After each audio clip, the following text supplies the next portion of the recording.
네, 이스라엘이 이란으로부터 대규모 공습을 받은 지 엿새 만에 이란 본토를 향한 보복 타격에 나섰습니다. 공격 지역에 이란 핵시설이 위치해 있어서 핵시설을 겨냥한 것 아니냐는 우려도 나왔는데요. 핵시설은 무사한 것으로 알려졌습니다. 네, 이스라엘이 재보복을 감행한 배경은 무엇일지 성일광 고려대 중동 이슬람센터 연구실장 모시고 이야기 나눠보도록 하겠습니다. 어서 오십시오. 어서 오십시오. 네, 안녕하십니까. 자, 저희가 앞선 속보와 대담 등을 통해서 계속 전해드리고 있는 것처럼 이스라엘이 이란을 향해서 미사일을 발사했다는 외신 보도들이 계속 전해지고 있습니다. 오늘 네네. 오전부터 상황이 상당히 긴박하게 돌아갔는데 네. 먼저 좀 이 개요를 짚고 넘어가면 좋을 것 같아요. 좀 정리를 해보자면 이달 1일에 이스라엘이 시리아 주재 이란 영사관 폭격이 있었고 그다음에 이란이 이제 지난 13일 밤부터 이튿날 새벽까지 이스라엘 본토를 공격을 했습니다. 미사일 등으로. 그리고 나서 이제 이스라엘이 보복을 하겠다 해온 상황이고 미국이 계속 말리는 상황이지 않았습니까? 결국 오늘 다시 공격을 가한 상황을 저희가 계속해서 전해드리고 있는데 네. 방아쇠를 당겼다고 봐야 될까요? 그렇습니다. 사실 예측은 했었고요.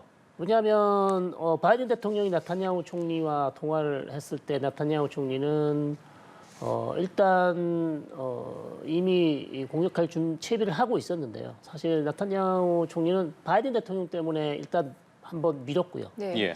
공격을 미뤘고 그러나 명확하게 이번 이란의 공격에 대해서 우리는 공격을 하지 않겠다라는 답은 하지 않았기 때문에 그리고 그 이후에도 이스라엘 관리나 나타냐후 총리는 그냥 넘어갈 수 있는 사안이 아니다.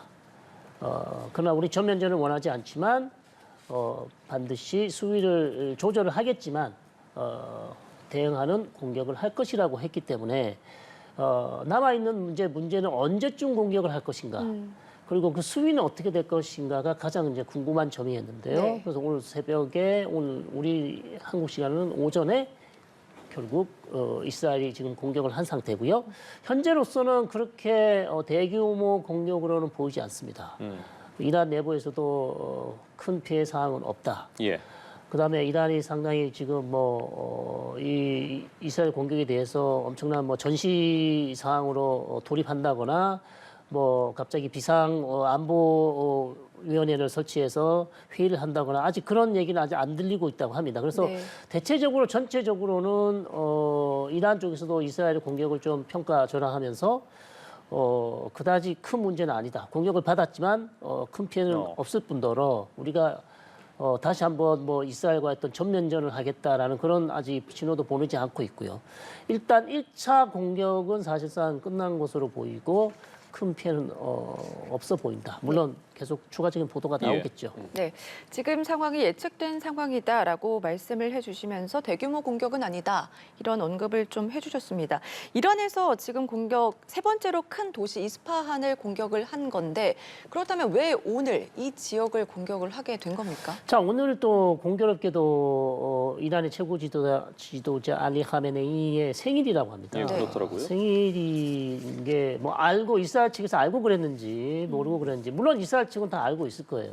최고 지도자의 생일이 언제인지 알 수 있을 것 같고요. 원래는 사실 어제 보도에서는 이스라엘이 지금 6월절 명절이거든요. 네. 그래서 한 일주일 이상의 명절 기간이 있습니다. 휴일인데 그 휴일이 끝나야 아마 공격을 하더라도 할 것이다라는 보도가 사실 있었어요.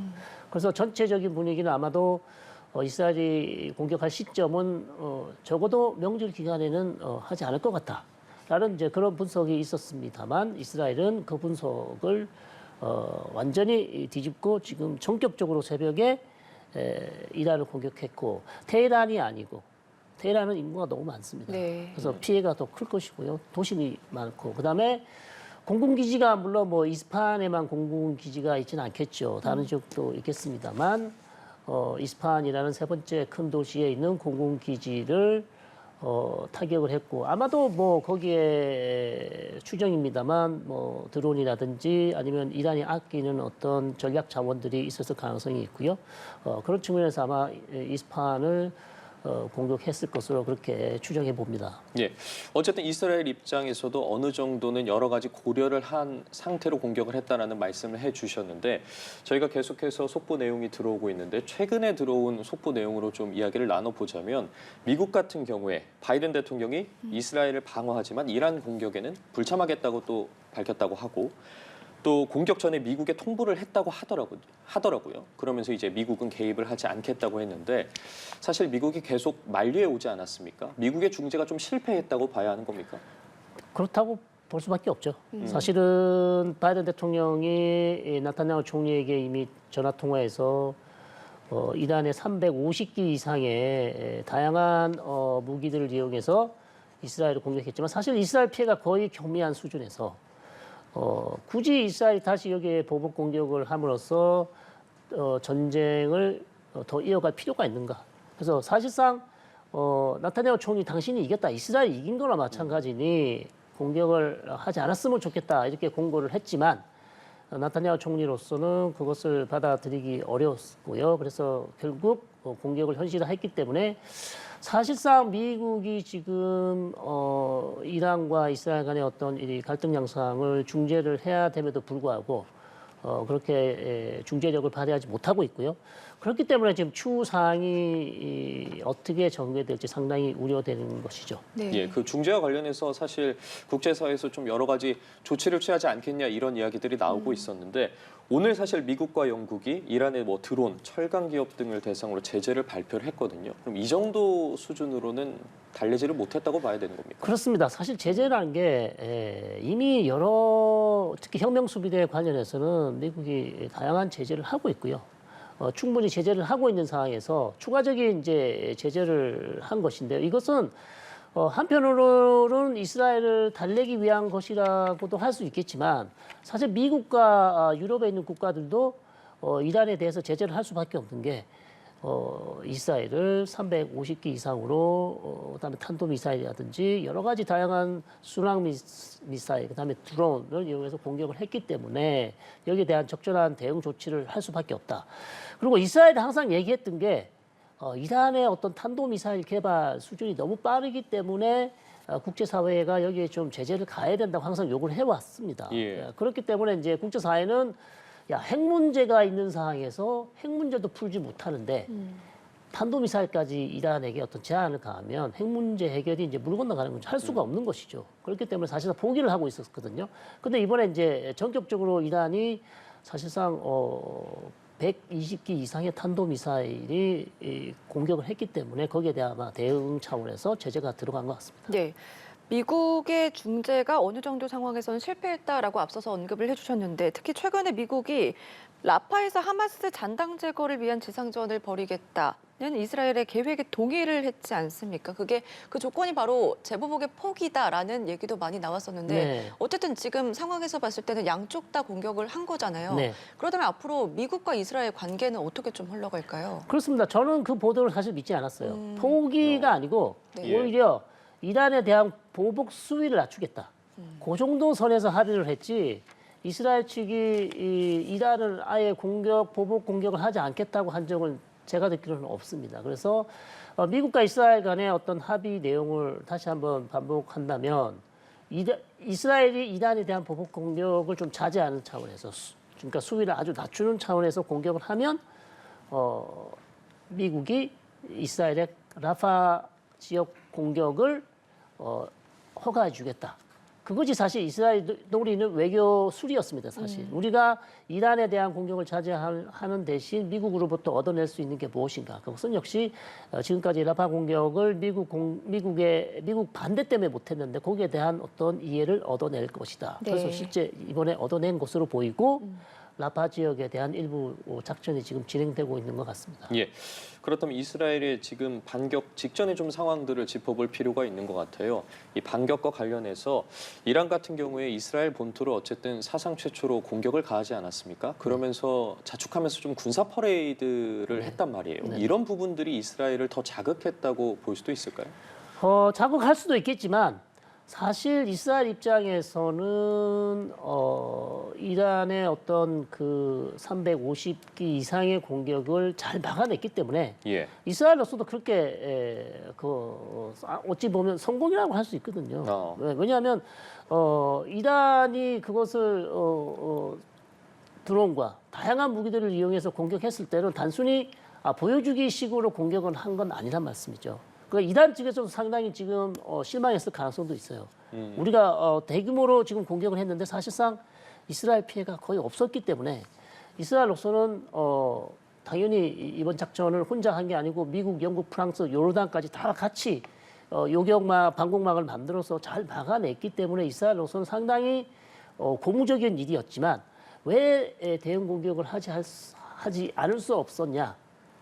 이스라엘로서는 이란의 이런 대규모 공격을 받았을 때 대응하지 않으면 이란은 다음에도 추후에도 계속해서 이스라엘을 공격할 가능성이 높고요. 왜냐하면 거기에 대한 대가를 치르지 않았기 때문에 예. 거기에 대한 반드시 보복의 대가를 치러야 이란이 다음에 공격하기 전에 한 번 더 생각을 한다는 얘기죠. 그런 측면이 있고 그다음에 이란의 대리 조직들도 하마스나 헤즈볼라나 이라크에 있는 민병대 그리고 시리아에 있는 민병대들도 이스라엘 대응을 하지 않는구나. 결국 이스라엘이 이란에 굴복했다라는 메시지를 주면 안 되는 측면. 그런 측면에서 이스라엘은 억지력을 회복하기 위해서 수위를 조절했지만 공격을 했다. 이렇게 말씀드릴 수 있죠. 네. 그동안 이제 미국과 서방 국가들이 뭐 이 부분에 대해서 만류를 했던 거는 이게 전쟁이 전면적으로 치닫을 가능성이 있었기 때문으로 보고 있거든요. 근데 지금 재보복에 나섰다는 거, 그러니까 이스라엘이 또 추가 공격을 할지 아니면은 이란이 자제를 하거나 더 큰 공격을 할지 이 부분이 앞으로 어떻게 흘러갈까요? 그렇습니다. 정말 어려운 문제고요. 네. 제가 봤을 때 이스라엘이 1차 공격은 일단 종료가 된 것 같습니다. 종료가 됐는데 문제는 1차 공격으로 그냥 종결할 것인지 네. 그게 지금 저는 아직 확신을 하지 못하겠고요. 제가 생각했던 거는 사실상 물리적인 공격도 있지만 사이버 공격을 상당히 예상을 했거든요. 그래서 이란의 중요한 전략 시설에 대한 사이버 공격을 할 가능성이 있다고 제가 말씀을 드렸고요. 아직까지 사이버 공격을 한 것으로는 보이지 않으나 관건은 과연 이스라엘이 이 정도 수준에서 공격을 그냥 멈추고 사실상 종결할 것인지 예. 거기에 이제 계속해서 주의 깊게 봐야 될 것 같고요. 그 다음에 이 정도 공격을 받은 이란이 과연 그럼 우리의 피해가 거의 경미하다, 미미한 수준이구나. 그래서 그러면 이 정도 수준에서 그냥 이번 국면을 넘어가자라고 하면서 자신들이 반드시 보복하겠다고 했지만 피해가 적기 때문에 이란 역시도 그러면 이스라엘에 대한 추가적인 공격을 자제할 것인지. 거기에 지금 이제 관심사가 있는데 아직까지로는 저는 정확하게 답변을 못 드리겠습니다. 좀 더 시간이 지나보고 이란의 어떤 반응을 봐야 이란이 앞으로 공격을 할 것인지 아니면 네. 그냥 자제를 할 것인지를 이제 알 수 있을 것 같고요. 근데 처음에 이란이 했던 얘기로서는 어떤 대응에도 우리는 반드시 재차 공격을 하겠다고 했기 때문에 네. 알 수가 없습니다. 지금 상황으로서. 네. 그렇다면 어쨌든 서로 공방이 계속될 가능성도 배제할 수가 없는 상황인데 걱정하는 게 5차 중동 전쟁 벌어지는 거 아니냐 이런 얘기 많이 나오고 있어요. 이 부분까지는 가지 않을 거라고 보십니까? 그렇습니다. 사실 저는 중동 전쟁이라 하면 다른 중동 국가들이 막 동참을 해서 이스라엘과 전쟁을 벌이면 우리가 보통 그래서 이게 전체 중동이 다 전쟁에 참여하는 그런 전쟁이 중동 전쟁이라고 할 수 있겠는데요. 지금 벌어지는 양상은 이란이라는 국가와 이란이 키워온 대리 조직과 함께 이스라엘을 공격하고 있어요. 예. 그래서 이란과 동참해서 다른 어느 국가가 이스라엘과 전쟁을 벌일 수 있는 국가는 아직까지 나오지 않고 있다. 그래서 조금 다른 양상이긴 하나 확전이 된 것은 분명하고요. 그래서 이란과 이스라엘 간의 전쟁 양상은 이미 벌어졌다는 말씀을 드릴 수 있고 이것을 뭐 굳이 5차 중동 전쟁이라고 한다면 할 수 있겠습니다만 네. 다른 아랍 국가들이 이란을 도와서 이스라엘과 전쟁할 가능성은 여전히 이집트나 사우디나 요르단이나 다른 국가들이 레바논은 헤즈볼라가 있으니까 같이 하고 있는 거고요. 다른 국가들이 이란을 도와서 전쟁할 가능성은 여전히 저는 낮다고 보고 있습니다. 네, 우선 어떤 상황이 나올지는 계속해서 지켜봐야 할 것 같은데 특히 우려를 했던 게 이 아스판 지역이 이란의 핵시설이 있었다라는 점이거든요. 그 전에도 미국 당국자에 따르면은 이스라엘 공격이 이란의 핵시설을 겨냥하진 않을 거다 이런 뭐 보도도 있었고 지금 나온 속보에 따르면은 이란 측이 이스파한의 이 핵시설들이 무사하다라고 발표한 내용도 있지만 네. 지금 상황이 굉장히 엄중한 상황이기 때문에 앞으로 핵 위기 고조가 될 수도 있다 이런 우려 섞인 목소리도 나오고 있거든요. 네, 그렇습니다. 왜냐하면 양측이 사실상 핵 기술이 뛰어나고요. 네. 특히 이스라엘은 핵 무기를 가지고 있는 것으로 알려져 있습니다. 그래서 핵탄두를 가지고 있는 상황이고 이란은 핵탄두는 없지만 마음만 먹으면 몇 달 안에 핵탄두를 제조할 수 있는 핵 문턱 국가에 있는 상황이고 네. 사실 이란의 핵시설이 이스파한에만 있는 게 아니거든요. 다양한 지역에 지금 원자로가 있기 때문에 만약에 이란과 이스라엘의 이게 공방이 계속 추가적으로 나오고 길어진다면 또 거기다가 이스라엘이 상당히 이란의 공격으로 큰 피해를 입는다면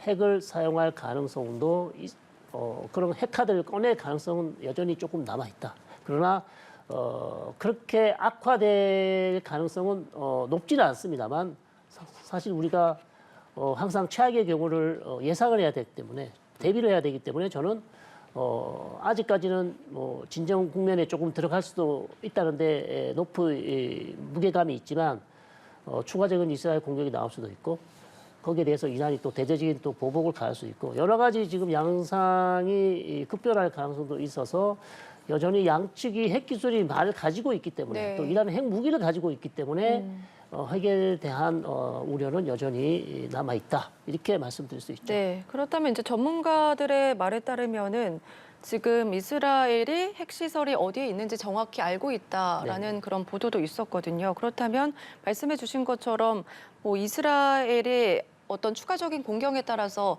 이란도 핵카드를 꺼낼 수 있는 가능성이 높다라고도 볼 수 있는 거예요. 그렇습니다. 어제까지 그런 뉴스가 없었고요. 네. 오늘 아침 뉴스에 이미 이란의 중요한 군 관계자가 만약 이스라엘이 이란의 핵시설을 공격한다면 우리 역시 이스라엘의 핵시설이 어디에 있는지 정확히 알고 있다. 정확히 알고 있기 때문에 우리도 그에 상응하는 조치를 취할 것이라고 했습니다. 그래서 네.